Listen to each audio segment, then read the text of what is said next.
सोती क्यों नहीं? मैंने कहा था ना तुमसे, वो सिर्फ और सिर्फ सपने हैं, उनका कोई मतलब नहीं है। श्रुति, सिर्फ सपना नहीं है वो, जो मेरे ऊपर बीत रही है वो तेरे पर बीत रही होती तब तुझे मेरी तकलीफ पता चलती। मैं तेरी तकलीफ समझ रही हूँ जूही, लेकिन तू मेरी बात नहीं समझ रही है। जैसा तू सोच रही है वैसा कुछ भी नहीं है। नहीं, चल अच्छा अब थोड़ी देर आराम कर, चल। श्रुति ने अब तो गहरी नींद में सो जा। मेरी बात मान जूही, सो जा थोड़ी देर। मैं नहीं सोऊंगी श्रुति। सो जा जूही, तुझे मुझ पे भरोसा है कि नहीं? है ना? तू अभी आराम से सो जा, मैं तेरे कमरे के बाहर ही हूँ। वो सपने फिर आएंगे श्रुति? नहीं आएंगे। Good night. साल भर पढ़ाई करते तो आज नौबत तो ना आती। मुझे बहुत डर लग रहा है यार, कुछ भी तो कंप्लीट नहीं हुआ है। मैं तो श्रुति से न... श्रुति, पता है मैं तुझे ही ढूंढ रही थी। मुझे तेरे नोट्स देना यार, वरना पता नहीं एग्जाम्स में क्या होगा। मुझे बहुत डर लग रहा है यार। मेरे भी नोट्स अधूरे हैं। अच्छा ऐसा करते हैं कि कल लाइब्रेरी जाके इकट्ठा नोट्स बना लेते हैं। तुम दोनों टेंशन क्यों ले रहे हो? अरे गर्ल्स, क्या हो रहा है? एग्जाम शुरू होने वाले हैं। चलो सब अपने अपने कमरे में जाओ और जाकर पढ़ाई करो, बहुत रात हो गई है। Yes madam.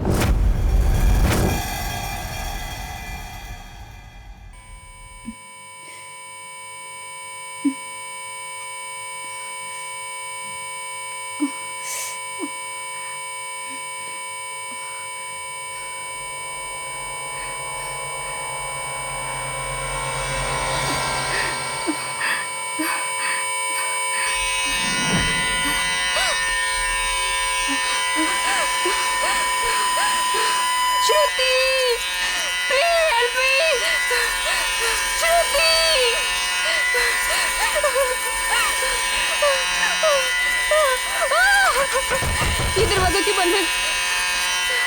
श्रुति, ये लाइट क्यों नहीं जल रही है?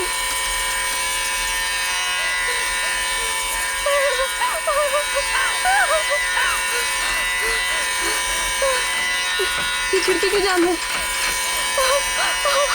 बंद करो ये आवाज, मेरे कान के पट्टे फट जाएंगे।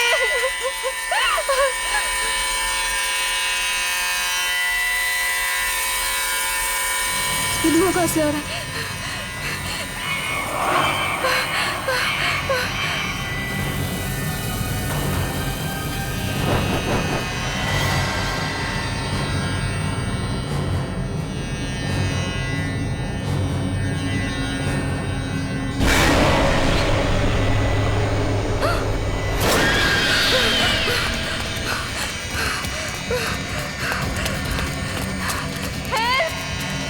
कोई बचाओ मुझे! हेल्प! कोई है? बचाओ! Please help me! कोई है? कोई बचाओ मुझे! मत मारो मुझे! मत मारो! मत मारो मुझे! मत मारो!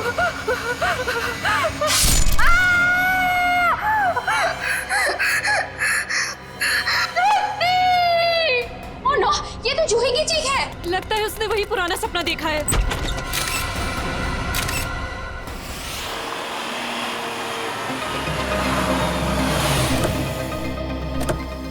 आशिया, क्या पता चला? सर, मरने वाली का नाम जूही है। वैसे भोपाल से है, मगर यहाँ MBA की पढ़ाई के लिए आई थी। सर, लगता है जब वो सो रही थी उस वक्त किसी ने चाकू मार के उसका खून रोक दिया। श्रेया, जूही का कमरा कहाँ है? सर, ऊपर। सर, एक और बात, जब उसका खून हुआ उस वक्त उसके कमरे में और कोई भी नहीं। ऐसा कैसे हो सकता है श्रेया? कोई ना कोई तो होना चाहिए। ऐसा जरूरी नहीं है सर, इस तरह की मौतों में कई बार आत्माओं का हाथ होता है। प्लीज, ACP सर मुझे पहले ही बता चुके हैं आपकी इन कहानियों के बारे में। बेहतर होगा कि इन मर्डर केसेस के साथ ये आत्माओं की कहानियां ना जोड़ें। प्लीज, समझ गए? यही कमरा है? Yes sir. आइए। एक्सक्यूज मी, प्लीज एक सेकंड, एक्सक्यूज मी।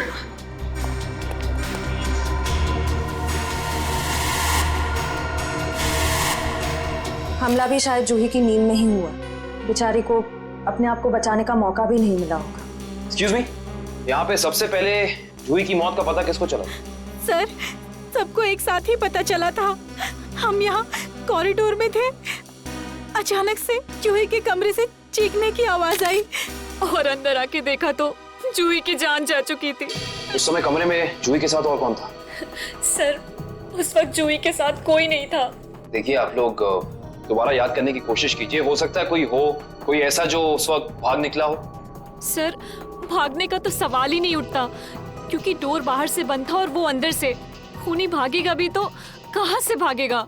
एक मिनट, ये दरवाजा बाहर से बंद था क्यों? सर कई दिनों से जूही सो नहीं पा रही थी, अचानक नींद से जाग जाती थी और भागकर अपने कमरे से बाहर आ जाती थी। आज भी कुछ ऐसे ही हुआ, वो सो नहीं पा रही थी, मैंने उसको सुलाया और मैं बाहर आ गई और दरवाजा बाहर से बंद कर दिया।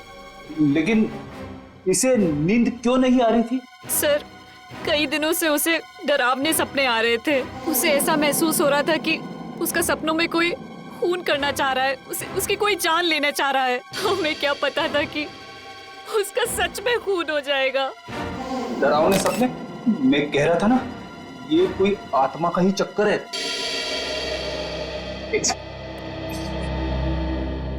आपको कितनी बार बताया है कि आत्माओं की बातें सबके सामने मत किया करिए, वो लोग क्या सोचेंगे सीआईडी के बारे में। सॉरी। अच्छा, आप अभी कह रही थी कि जूही को डरावने सपने आते थे। कभी उसने आप लोगों के साथ कुछ शेयर किया कि उसे किस चीज के सपने आते हैं, कुछ भी? सर उस ड्रॉर में जूही का स्केच बुक है। उस ड्रॉर में? जी सर। Sketch book? ये बुक? जी सर। ये चाकू? सर ये वही चाकू है जिसे लेकर कोई उसका पीछा करता था सपनों में, उसे मारने के लिए। ये देखो, ये चाकू बिल्कुल ऐसा ही है जिससे जूही का कत्ल हुआ। हाँ सर।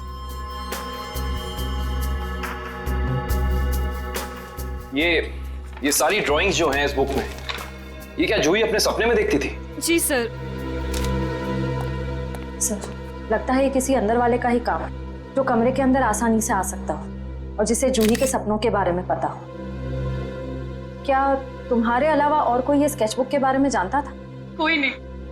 खूनी अगर इस दरवाजे से अंदर नहीं आया तो फिर इस कमरे में आया कहां से? इस बालकनी से। लेकिन बालकनी का दरवाजा तो अंदर से बंद है। अगर खूनी खून करके बालकनी से भागा है तो फिर ये दरवाजा अंदर से बंद कैसे? बालकनी का दरवाजा बंद, कमरे का भी दरवाजा बंद। कहीं जूही की आग। ये खूनी यहाँ आया कहां से, ये अभी पता चल जाएगा।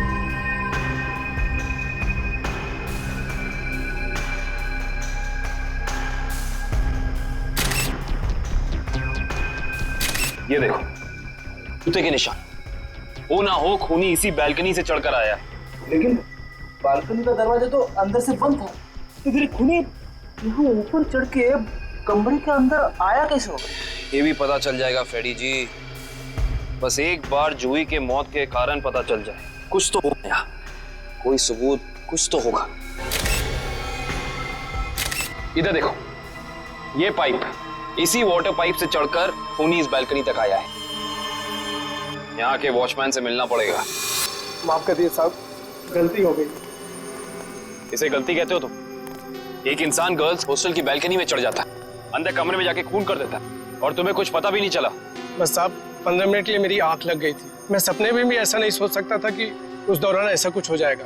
तुम्हारी 15 मिनट की लापरवाही की वजह से एक लड़की की जान चली गई, उसकी जिंदगी लौटा सकते हो तुम?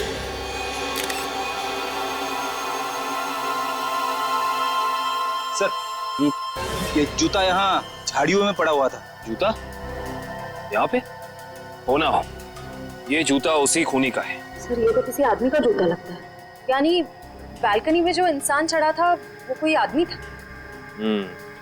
सुनो, ये जूते को पहचानते हो? नहीं साहब। दोबारा याद करके बताओ, सही से याद करो। कोई इंसान यहाँ आया था जिसने ये लाल जूता पहना था? मैंने नहीं देखा, शायद अंजलि मैडम ने देखा हो, वो हमेशा रिसेप्शन पे बैठती है।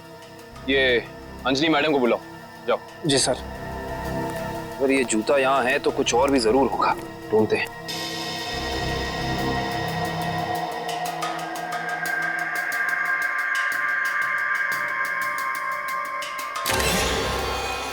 इस तरफ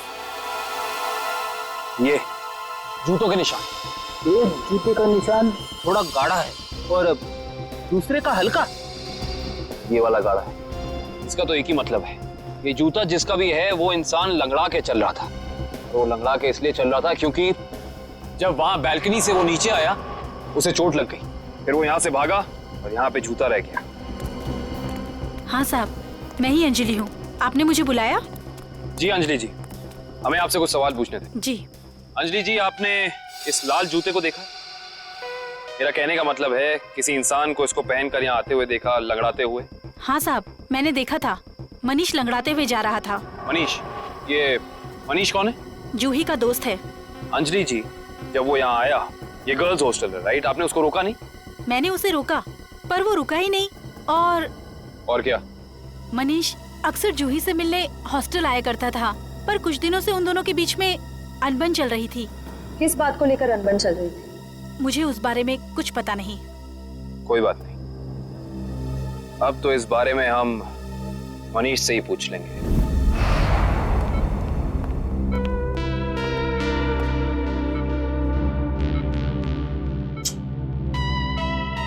मनीष, कैसे हो यार? मैं ठीक हूँ, पर आप लोग कौन हैं? तुम्हारे शुभचिंतक हैं, सीआईडी वाले। सीआईडी? क्या बात है? क्या मेरी जान को किसी से खतरा है क्या? सुना आपने? खुद एक बेचारी लड़की को मार के खटिया पे लेटा पड़ा है और पूछ रहा है कि मेरी जान को कोई खतरा तो नहीं है। ये क्या कह रहे हैं आप? मैंने किसी की जान नहीं ली। मनीष, ये पाँव में चोट कैसे लगी तुम्हें? वो मैं सड़क पार कर रहा था तो एक बाइक वाले ने टक्कर मार दी मुझे। सड़क पार कर रहा था बेचारा, टक्कर मार दी? वैसे ये हादसा हुआ कहाँ? MI रोड पे, जीपीओ के सामने। जीपीओ के सामने? तभी तो। वैसे अगर ऐसा था तो ये लाल रंग का जूता जो तुम्हारा है, हमें पता है जीपीओ के सामने मिलना चाहिए था। पर कमाल की बात देखो, ये जूता हमें स्वर्णिमा गर्ल्स हॉस्टल के बाहर मिला। कैसे? मेरा जूता वहां कैसे पहुंचा? देखो मनीष, हमसे झूठ बोलकर कोई फायदा नहीं है। सच निकालने के और कई तरीके आते हैं। बेहतर होगा हमें सब सच बता दो। क्यों मारा तुमने जूही को? क्या जूही की मौत हो गई? खून हो गया उसका। क्यों गए थे तुम वहां? देखिए, मैं जूही के बालकनी में गया जरूर था, लेकिन मैंने जूही को नहीं मारा। इतनी रात को तुम वहां क्या करने गए थे मनीष? मुझे उससे बात करनी थी। ऐसी कौन सी बात थी जो तुम दिन के उजाले में नहीं कर सकते थे, जिसके लिए तुम्हें रात के अंधेरे का सहारा उठाकर चोरों की तरह पाइप से चढ़कर उसकी बैल्कनी तक जाना पड़ा?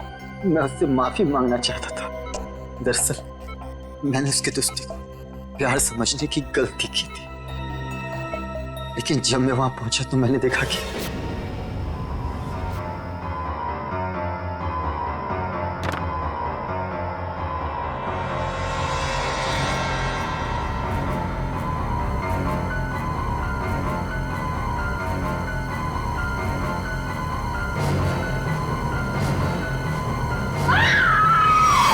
शर्म आनी चाहिए तुम्हें मनीष। उसकी मदद करने की बजाय तुम वहां से भाग गए। यही है तुम्हारा प्यार? अगर किसी ने वहां मुझे देख लिया होता तो इल्जाम तो मुझे पर आता ना। देख तो तुम्हें लिया ही था। अंजलि जी ने तुम्हें रोकने की कोशिश भी की पर तुम रुके नहीं। ये सब छोड़ो, हमें ये बताओ कि जब तुम वहां थे तो उस वक्त कमरे में और कौन था? मैंने वहां किसी को नहीं देखा। हेलो? क्या? एक और कौन? कहां पे?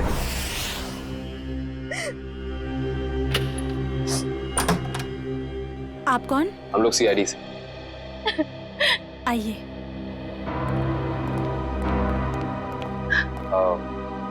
आप कल की जी है ना? जी मैंने ही आपको फोन किया था। मेरी सहेली मीरा का खून हो गया है। उसकी लाश ऊपर उस कमरे में पड़ी है।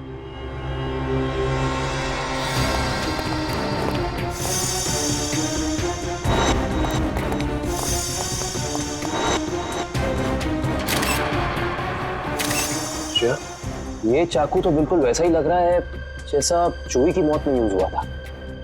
हाँ सर, लगता है किसी सीरियल किलर का काम है। सीरियल किलर का भी हो सकता है और किसी ऐसे इंसान का भी जो दोनों जूही और मीरा को जानता है। मतलब दो खून हूबहू एक ही तरीके से। सर, हाँ, लाश की हालत को देखकर लगता है कि इसकी मौत को 3-4 घंटे हो चुके हैं। 3-4 घंटे? लेकिन श्रेया, जूही की मौत को भी तो 3-4 घंटे ही हुए हैं। एक खूनी एक ही वक्त पे दो जगह पे कैसे हो सकता है? मैं तो कह रहा हूँ जरूर ये किसी आत्मा का ही चक्कर है। रेडी प्लीज, ये किसी आत्मा का चक्कर नहीं है, ये उस खूनी के किसी साथी या रिश्तेदार का चक्कर भी हो सकता है। लगता है इस जुर्म में एक से ज्यादा लोग शामिल हैं, लेकिन कैसे? कैसे हो सकता है? इस कमरे की सारी खिड़कियां, सारे दरवाजे अंदर से बंद हैं। और यहाँ पे कोई बालकनी भी नहीं है उस हॉस्टल की तरफ। तो फिर वो खूनी इस कमरे में आया कैसे? इस कमरे की तलाशी लो, कोई ना कोई सुराग जरूर मिलेगा। श्रेया, इसकी फोटो एल्बम और फोन डायरीज चेक करो, हो सकता है जूही और मीरा के बीच में कोई ना कोई कनेक्शन मिल जाए हमें। सर, रेडी, एम्बुलेंस को फोन करो बॉडी ले जाने के लिए। मुझे नीचे इसकी दोस्त से कुछ सवाल पूछने हैं।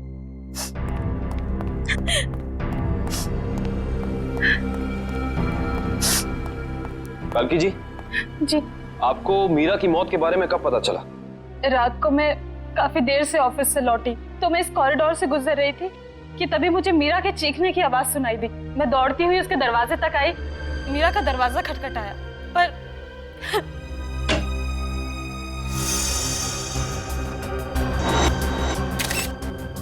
फिर क्या हुआ? मेरा मतलब जब आप यहाँ आई तो ये दरवाजा खुला था कि बंद था? दरवाजा बंद था तो मुझे वॉचमैन को बुला के दरवाजा खुलवाना पड़ा। कल्की जी, जब आप यहाँ पे आई तो आपको यहाँ इस घर में कोई भी निकलते हुए यहाँ से दिखा, भागते हुए दिखा? नहीं।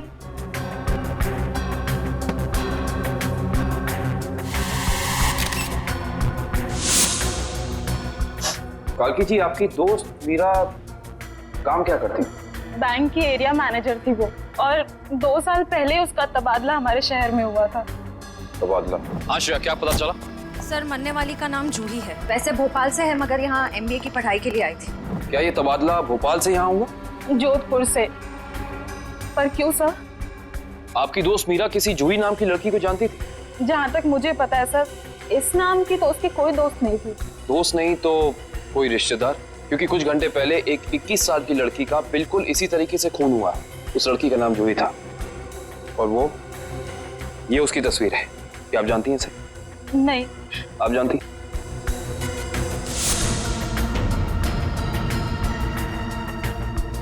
ये क्या हो रहा है हमारे शहर में? आम आदमी तो बिल्कुल भी सुरक्षित नहीं है। कल्की जी, आपको किसी पे शक है? I mean, आपकी दोस्त मीरा की किसी से कोई दुश्मनी, कोई अनबन? उसका कोई दुश्मन नहीं था सर। मीरा तो बहुत ही सुलझी हुई लड़की थी।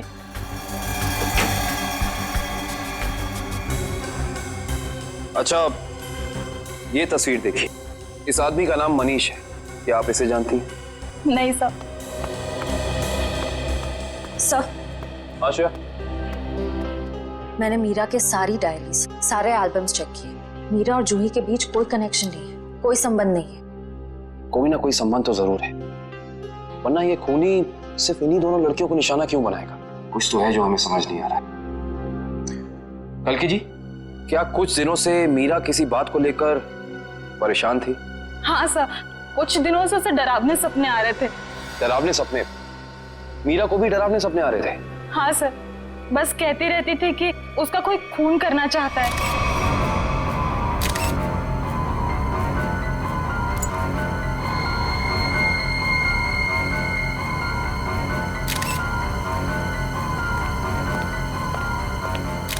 ये कैसे हो सकता है सर? जूही और मीरा को ठीक एक तरीके के सपने कैसे आ सकते हैं? सर, खूनी के अंदर आने का रास्ता तो नहीं मिला है, लेकिन ये स्क्रू मिला है मीरा के बेड के नीचे से। एक काम करिए, वॉचमैन से पूछताछ कीजिए, देखिए क्या पता चलता है मीरा के बारे में। तब तक इस स्क्रू की गुत्थी को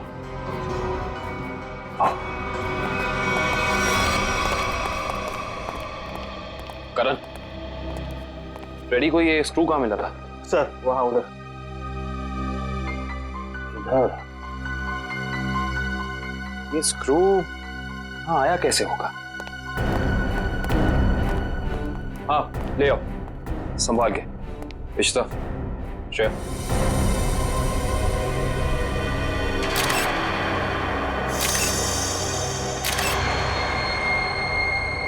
तो ये बात है। क्या हो सर? ये देख रही हो सीलिंग फैन। अब ये सीलिंग फैन इस स्क्रू की गुत्थी को सुलझाएगा। करण समझ गया सर।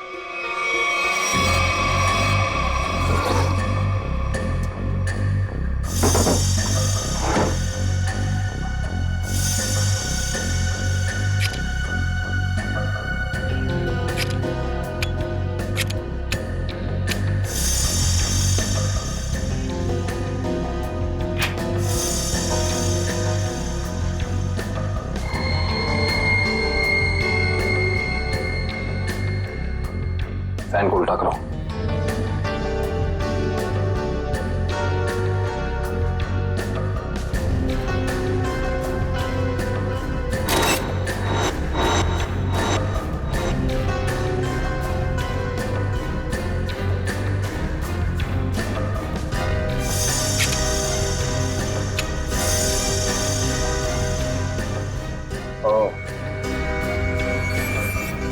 सर यानी ये स्क्रू इस फैन का है? हाँ श्रेया, किसी ने इस फैन के साथ छेड़खानी की है, अभी पता चल जाएगा।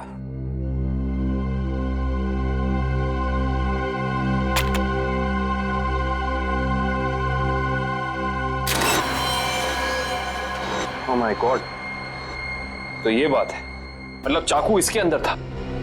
इसके अंदर से इस मैकेनिज्म के जरिए चाकू सीलिंग से नीचे गिरा मीरा के पेट में और उसकी मौत हो गई। अब समझ में आया, ये कारण है जिस वजह से खूनी इस कमरे में नहीं था। उसकी जरूरत ही नहीं थी, उसका काम तो ये सीलिंग फैन कर रहा था। इसका मतलब जूही के कमरे में भी बिल्कुल ऐसा ही सीलिंग फैन होगा जिसके अंदर सेम मैकेनिज्म फिट होगा। वहां भी चाकू सीलिंग से गिरा और जूही की मौत हो गई। सर हो सकता है खूनी ने रिमोट कंट्रोल के जरिए इस चाकू को कंट्रोल किया हो सकता है। और सवाल यह है श्रेया कि खूनी को कैसे पता चला कि सही वक्त रिमोट बटन दबाने का कौन सा था? हाँ सर, क्योंकि ना तो हमें मीरा के कमरे से कोई कैमरा मिला, ना ही जूही के कमरे से, जिससे ये पता चले कि खूनी दोनों लड़कियों पर नजर रख रहा था। वो भी पता चल जाएगा इस सीलिंग फैन के चाकू के मैकेनिज्म के जरिए। क्या ये मीरा और जूही, इन दोनों के बीच में कोई ना कोई संबंध तो जरूर है, कोई ना कोई संबंध तो जरूर है। मगर सर दूर दूर तक इन दोनों के बीच कोई संबंध नजर तो नहीं आ रहा। इन दोनों के उम्र में बहुत फर्क है, उनके रहन सहन, तौर तरीके, ये जूही का कॉलेज और मीरा के काम करने की जगह, आपस में कहीं भी कोई तालमेल नहीं है सर। सर हाँ सर, वो फैन और चाकू का मैकेनिज्म रेडी है। चलो देखते हैं।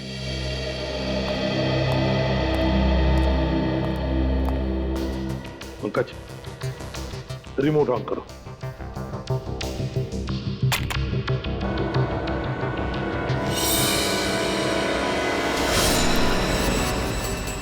मतलब जैसे ही रिमोट का बटन दब गया, इस फैन के मैकेनिज्म के अंदर जो इंफ्रारेड लाइट थी वो ऑन हो गई, लॉक खुल गया और उसकी वजह से ट्रिगर ऑन हो गया। ट्रिगर ऑन होने से इसके अंदर जो छुपा के रखा था चाकू, वो सीधा नीचे गिर गया, सीधे उसके शरीर के अंदर जो फैन के नीचे सोया हुआ था। मगर दया, एक बात है, ऐसे मैकेनिज्म की जो रिमोट होते हैं, वो रिमोट ज्यादातर 50 मीटर की दूरी के अंदर ही काम कर सकते हैं। तो फिर जरूर जहां पर मीरा और जूही रहती थी उसके आसपास ही ये आदमी खड़ा था। जिसने भी ये किया है वो 50 मीटर की दूरी के अंदर ही खड़ा था। वहां से उसने रिमोट चलाया और खून कर दिया मीरा और जूही का। और फिर वो सपने, वो एक जैसे सपने जो मीरा और जूही दोनों की नींद में आते थे, ऐसे सपने तो जानबूझकर ही डाले जा सकते हैं, प्लान करके डाले जा सकते हैं, मगर उसके लिए जरूर कोई तो ट्रिगर होना चाहिए। सर, हाँ, जूही के कमरे में लगे पंखे में भी ठीक ऐसा ही मैकेनिज्म मिला है। और तो और जूही और मीरा दोनों के कमरों में 1 हफ्ते पहले इलेक्ट्रिकल वायरिंग का कुछ काम हुआ था। जूही और मीरा दोनों के घर में, दोनों के कमरों में एक हफ्ते पहले इलेक्ट्रिकल वायरिंग हुई थी। कहीं ऐसा तो नहीं कि ये वही इलेक्ट्रिशियन है जिसने दोनों के घरों में इलेक्ट्रिकल का काम कर दिया और फिर खून भी उसी ने किया? पता लगाना पड़ेगा इस इलेक्ट्रिशियन के बारे में।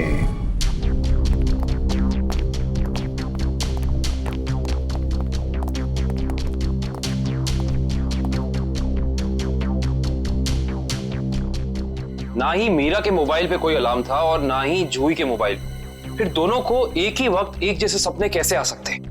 इसका मतलब सपने ट्रिगर करने वाला मैकेनिज्म यहीं कहीं है। सर ये देखिए, इस पे अलार्म है, लेकिन सुबह 6 बजे का। 6 बजे का? पर मीरा की मौत तो 3 बजे हुई थी, तो सपने शुरू करने का ट्रिगर लगभग 1 या 1.5 के बीच का होना चाहिए। यह भी तो हो सकता है कि किसी ने मीरा को सम्मोहित कर दिया।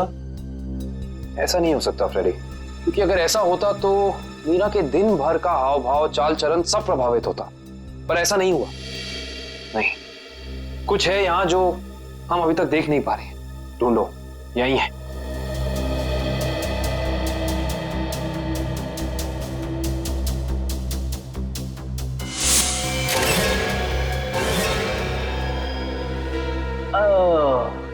ये देखो, टीवी के पीछे ये बॉक्स लगा हुआ था। बॉक्स? कहीं ये ट्रिगर मैकेनिज्म इस बक्से के अंदर तो नहीं फिक्स किया हुआ है?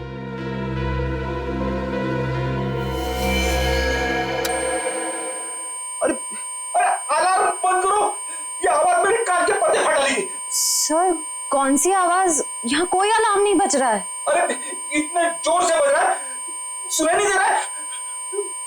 बंद करो। हाँ बज तो रहा है, लेकिन बहुत धीमी आवाज में। बंद करो, बंद करो। बंद हो। Thank you. इतना भद्दा अलार्म मैंने जिंदगी में नहीं सुना। सोने वाला उठेगा नहीं, हार्ट अटैक से सीधे ऊपर चला जाएगा। मगर सर, अलार्म की आवाज सिर्फ आपको कैसे सुनाई दी? हो सकता है श्रेया, क्योंकि ये लो फ्रीक्वेंसी अलार्म है। श्रेया, ये सिर्फ उन लोगों को सुनाई देता है जिनकी साउंड टॉलरेंस और सुनने की शक्ति इसकी ध्वनि से मेल खाती हो। यानी फ्रेडी सर की तरह जूही और मीरा भी इस अलार्म की आवाज को सुन सकती थी। वो ये बात नहीं जानता था। उसने इस ध्वनि का इस्तेमाल सिर्फ उनके दिमाग को कंडीशन करने के लिए किया, ट्यून करने के लिए, ताकि उन्हें वो डरावने सपने दिखा सके। लेकिन डरावने सपनों का कोई संबंध ही नहीं था इस मौत से। अगर वो चाहता तो बिना सपनों के भी मार सकता था उन्हें।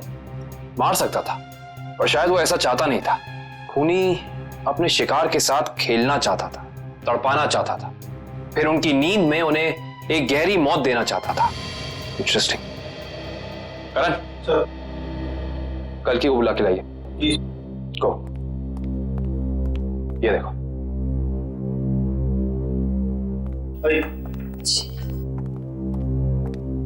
आइए। कल की जी। जी। इस आवाज को पहचानती हैं आप? ये आवाज मैंने यही सुनी है, मीरा के घर पे। कब? करीब 3-4 दिन पहले, जब वो अपने लैपटॉप पे काम कर रही थी तब।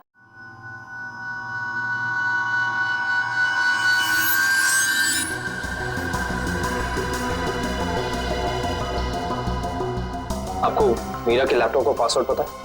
नहीं सर। हमें कंप्यूटर एक्सपर्ट से इसका पासवर्ड ब्रेक कराना होगा, लेकिन मुझे लगता है कि हमारे सारे सवालों के जवाब इसी लैपटॉप के अंदर है, इसके अंदर।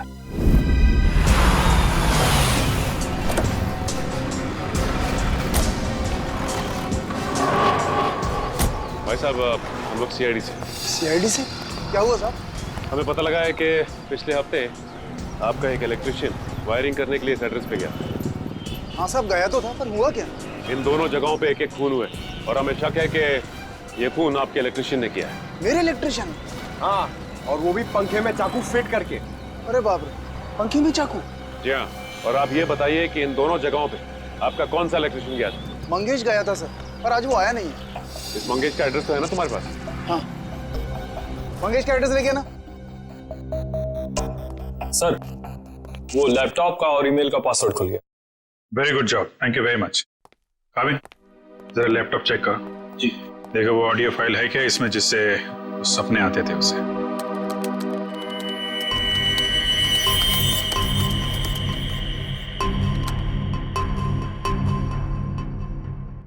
सर, इस कंप्यूटर में कोई ऑडियो फाइल नहीं है। हाँ लेकिन मीरा के ईमेल अकाउंट में एक वीडियो फाइल दिख रही है। Video file?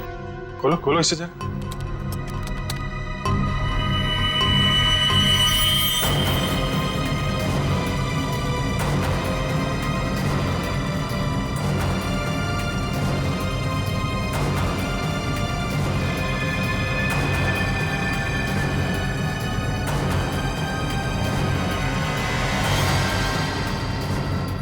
सर, ये सारे विजुअल तो मैंने जूही की स्केचबुक में देखे, स्पेशली ये नाला, ये बोर्ड और मास्क पहना हुआ आदमी, तीनों।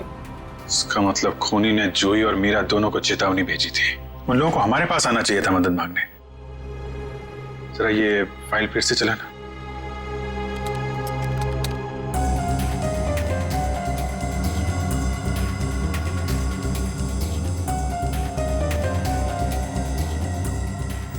पॉज। बंजारा रोड जो शहर के पश्चिमी हिस्से में है ना? Yes sir. मतलब जो कुछ हुआ है बंजारा रोड पे ही हुआ है। क्या? ठीक है, ओके। सर, उस इलेक्ट्रिशियन मंगेश का जो पता मिला था वो नकली है सर। कोई बात नहीं, स्केच बनवाओ उसका और अपने डेटाबेस में चेक करो। बंजारा रोड, वहां जाके देखना पड़ेगा। सब लोग बाहर ध्यान रखना।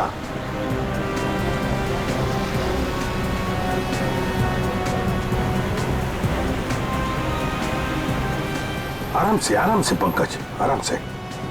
एक मिनट।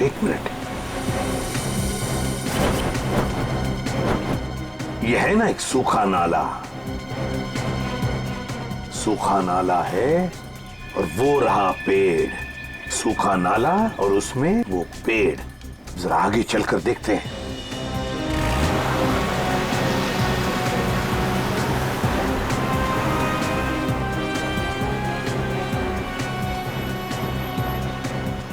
एक मिनट पंकज, एक मिनट।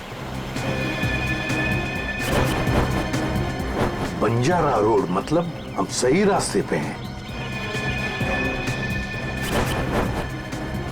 सर वो देखिए, वो पुराना घर जो हमें वीडियो में दिखा था। चलो आगे देखते हैं। अगर खूनी इस जगह का वीडियो बना के मीरा और जूही को भेज क्यों रहा था? हाँ, शायद उन दोनों को अपने अतीत का याद दिलाने के लिए। मगर सर, मैंने पता किया सर, इस बंजारा रोड पे आज तक एक क्राइम नहीं हुआ है। यहाँ तक कि पुलिस ने एक चालान तक नहीं काटा है। सर, वो रही बिल्डिंग। हाँ, वो क्या, रॉयल मून होटल। ले लो अंदर।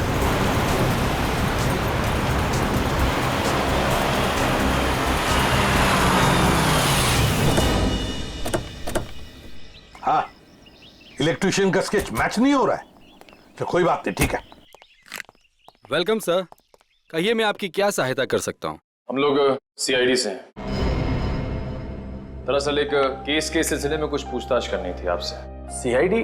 तो पूछिए, क्या पूछना चाहते हैं आप? वैसे जरा बताइए, कुछ दिन पहले क्या आपके होटल के बाहर कोई किसी तरह की वीडियो शूटिंग कर रहा था? शूटिंग?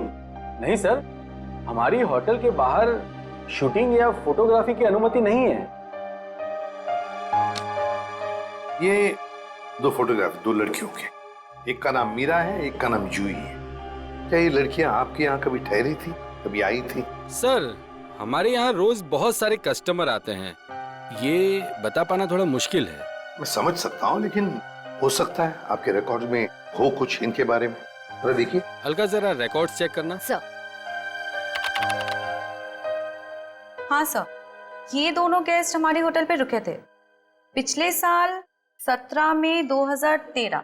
17 मई 2013 मतलब एक साल पहले। और क्या एक साथ आई थी या अलग अलग? नहीं, अलग अलग। सर, इन दोनों के पास शहर में रहने के लिए जगह है, एक घर में रहती है और एक हॉस्टल में रहती है। फिर ये दोनों यहाँ किस लिए आई थी? कोई तो वजह होगी ना पंकज, कोई तो वजह होगी। क्या आपका रिकॉर्ड देख सकता हूँ 17 मई 2013 का? Sure sir. 17 मई 2013। काफी सारी लड़कियां आई थी उस दिन आपके होटल में। कोई फंक्शन वगैरह था क्या? हाँ सर, हो सकता है, क्योंकि हमारे होटल के पास में एक कम्युनिटी हॉल है, वहाँ आए दिनों फंक्शंस होते रहते हैं। अच्छा, कस्टमर का नाम रवि, 5 टैक्सीज बुक की थी उसने, 5। हाँ सर, ये एक नारी सेवा केंद्र चलाता है, मुस्कुराहट नाम है एनजीओ का। और वो अभी भी इसी होटल में ठहरा हुआ है सर। रवि इस वक्त आपके होटल में ठहरे हैं? पास वाले कम्युनिटी हॉल में जो फंक्शन चल रहा है, रवि का ही एनजीओ का फंक्शन हो सकता है। रवि सर, मैं आपका जितना भी शुक्रिया अदा करूं उतना कम है। आप सोच नहीं सकते, ड्रग्स के नशे से मुक्ति मिलने के बाद मैं जिंदगी के ऐसे ऐसे रंग देख रहा हूं जिन्हें ड्रग्स के नशे ने अंधकार में डाल दिया था। वेरी गुड मिश्रा, लेकिन इसमें मुझे शुक्रिया कहने की कोई जरूरत नहीं। ये सब तुम्हारे धैर्य और दृढ़ इच्छा शक्ति का कमाल है। हाँ, लेकिन अब उस सफेद जहर को कभी पलट कर भी देखना मत। हाँ, ओके सर। माफ कीजिएगा रवि जी, आपको मैं इंटरप्ट कर रहा हूँ, लेकिन ये जरूर कहूंगा कि आप बहुत ही अच्छा काम करते हैं, बहुत ही पुण्य का काम करते हैं हमारे देश के नौजवानों को ड्रग्स में से बाहर निकाल कर। सर, आप एसीपी प्रद्युम्न है ना सर? जी हाँ, मैं एसीपी प्रद्युम्न। सर, हमने बहुत किस्से पढ़े हैं सर आपके बारे में, और तभी से आपसे मिलना चाहता था सर, लेकिन अब आप सर बैठे क्यों हैं सर, प्लीज। सर क्या लेंगे सर आप, चाय कॉफी कुछ? एक ठंडा लेमन आइस टी। जी, ठंडा लेमन आइस टी तो नहीं मिलेगी, साधारण चाय चलेगी। रवि जी, हमें कुछ नहीं चाहिए, कुछ नहीं चाहिए, थैंक यू वेरी मच। बस एक जरूरी काम है आपके पास। 2 लड़कियों के बारे में हम कुछ इंफॉर्मेशन चाहते हैं। अब कौन सी 2 लड़कियां सर? ये जूही और ये मीरा, क्या आप बता सकते हैं कि पिछले साल ये दोनों आपके इस एनजीओ में आई थी? जूही और मीरा? हाँ सर, ये सर आई थी दोनों यहाँ पर। एक्चुअली सर, इन्हें भी ड्रग्स के नशे की बुरी लत पड़ गई थी सर, इसलिए ये दोनों आई थी यहाँ हमारा सेमिनार अटेंड करने के लिए। लेकिन सर, इस बात को तो करीब 1 साल हो गया है। अब इनके बारे में पूछताछ। इन दोनों लड़कियों का खून हुआ है। क्या खून हो गया? लेकिन सर कैसे, किसने किया सर? बस वही पता लगाना है, इसलिए हम चाहते हैं कि अगर आपको इन दोनों के बारे में कोई खास बात मालूम हो, कोई यादें हो आपके पास इनके बारे में, तो मदद हो जाएगी हमारी तहकीकात करने में। कोई खास बात इस वक्त तो याद। हाँ सर, याद आया सर, एक लड़की थी मोनिका, इन दोनों को उसकी चिंता बहुत सताती रहती थी सर। मोनिका? जी। क्या वो भी यहाँ आपके ड्रग रिहैबिलिटेशन सेंटर में आई थी? आई तो थी सर यहाँ पर, लेकिन वो ड्रग्स के खिलाफ अपनी लड़ाई जीत नहीं पाई सर। दरअसल सर, 1 साल पहले अपनी बिल्डिंग की छत से कूदकर उसने आत्महत्या कर ली थी सर, ड्रग के नशे में। मोनिका ने आत्महत्या कर ली? जी सर। उसका पता तो होगा ना आपके पास? जी सर, मोनिका का एक ही सगा भाई है, अमित। मोनिका की मौत के बाद सारी प्रॉपर्टी, सारी जायदाद उसी के नाम हो गई। तो क्या मोनिका के भाई ने प्रॉपर्टी के लिए अपनी बहन का खून किया? ये भी तो हो सकता है कि मोनिका ने आत्महत्या की हो। मैंने कहा ना, काम हो जाएगा। जी कहिए। आपका नाम अमित है? जी हाँ, मगर आप लोग? सीआईडी। मोनिका के बारे में कुछ सवाल करने थे आपसे। ओह, 1 साल हो गए मेरी बहन को मरे हुए, लेकिन अब भी कोई ना कोई आकर मेरे पुराने जख्म को लेता रहता है। पूछिए, क्या पूछना है आपको? देखिए अमित जी, हम आपका दुख समझ सकते हैं, मगर क्या करें, 2 खून हुए, इसलिए आपकी बहन के बारे में कुछ सवाल करने आए हम लोग। 2 खून? मगर किसके? जूही और मीरा का। ये दोनों आपकी बहन मोनिका के दोस्त थे ना? हाँ, बदकिस्मती से ये मेरी बहन के दोस्त थे। बदकिस्मती से? क्यों? वैसे तो मीरा और जूही तुम्हारी बहन की बहुत फिक्र करते थे। अगर सच में उन्हें मेरी बहन की फिक्र होती तो वो फिर से उसे ड्रग्स की खाई में ना धकेलते। क्या वो दोनों फिर से मोनिका को ड्रग्स की लत लगाना चाहते थे? हालांकि वो दोनों खुद ड्रग्स से छुटकारा पाना चाहते थे। मुझे नहीं पता कि वो आदत से छुटकारा पाने आए थे या दोबारा ड्रग एडिक्ट्स को बढ़ावा देने, लेकिन इस काम में एक और भी था उनके साथ। हाँ, विशाल। विशाल? ये विशाल कौन? विशाल जूही और मीरा को ड्रग्स देता था और ये बात मोनिका जान गई थी। लेकिन जब उन लोगों को पता चला कि मोनिका को उनका राज पता है, तो उन्होंने उसे फंसाने के लिए उसके बैग में ड्रग्स डाल दी। वो पकड़े गए, उसके ऊपर पुलिस केस भी हुआ। वो ये सदमा बर्दाश्त नहीं कर सकी और उसने आत्महत्या कर ली। सर, कोई तो है जो मोनिका की मौत का बदला ले रहा है। जूही और मीरा पहले ही मर चुकी हैं। अब अगला नंबर शायद विशाल का। अमित, कल रात तुम कहाँ थे? आप मुझ पे शक कर रहे हैं? क्या करें, शक करने की आदत जो है हमें। और फिर तुम तो अपनी बहन के सबसे करीबी हो ना। मुझसे ज्यादा करीबी तो उसका मंगेतर था, रणविजय। दोनों ने जन्मों जन्मों तक साथ रहने की कसमें खा रखी थी। रणविजय? ये रणविजय यही है ना? हाँ यही तो है वो, लेकिन रणविजय का स्केच आपके पास कैसे? हो सकता है मीरा, जूही और मोनिका की मौत का राज रणविजय जानता हो। Thank you Ranvijay. सब हो रहा विशाल का घर। विशाल की जान को खतरा हो सकता है।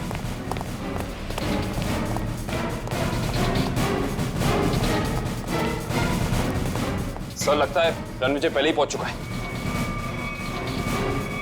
विशाल ठीक तो हो ना? सर जान बचा के भागू सर। रणविजय कहाँ है? सर उधर।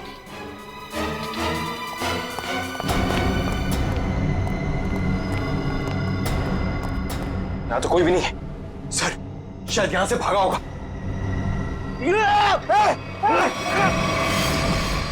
रणविजय! कोई मत हिलना सर, इसको मारूंगा नहीं तो। छोड़ दो उसे, छोड़ दो। देखिए वैसे तो मुझे सीआईडी वालों से काफी लगाव है, पर अगर सीआईडी ने मेरे साथ कोई होशियारी की ना तो ये बात मुझे अच्छी नहीं लगेगी। चाकू नीचे फेंक दो। फेंक दो चाकू। डरो मत, कुछ नहीं करूंगा तुम्हारे इस मोटू ऑफिसर को। मोटू मत बोल, टाइटिंग कर रहा हूं आजकल।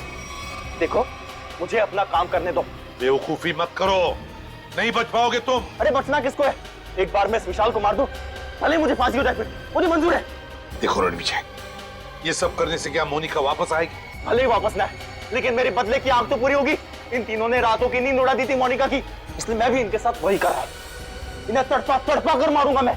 देखो रणविजय, मोनिका के साथ जो कुछ भी हुआ ठीक नहीं हुआ। इन तीनों की वजह से बेचारी को जेल जाना पड़ा, बदनामी हुई। नहीं, रात रात भर सो नहीं पाती थी वो, बुरे बुरे सपने देखकर जाग जाती थी। ये विशाल ने मोनिका का बंजारा रोड पे पीछा किया था उसे मार डालने के लिए, इसलिए मैंने भी इन्हें पहले बुरे बुरे सपने दिखाए और अब मैं इन्हें मौत की नींद सुला रहा हूं। रणविजय, ये तुम क्या करने जा रहे हो? विशाल को उसके किए की सजा कानून देगा। अरे कानून का क्या, प्यार तो मैंने अपना खोया है ना।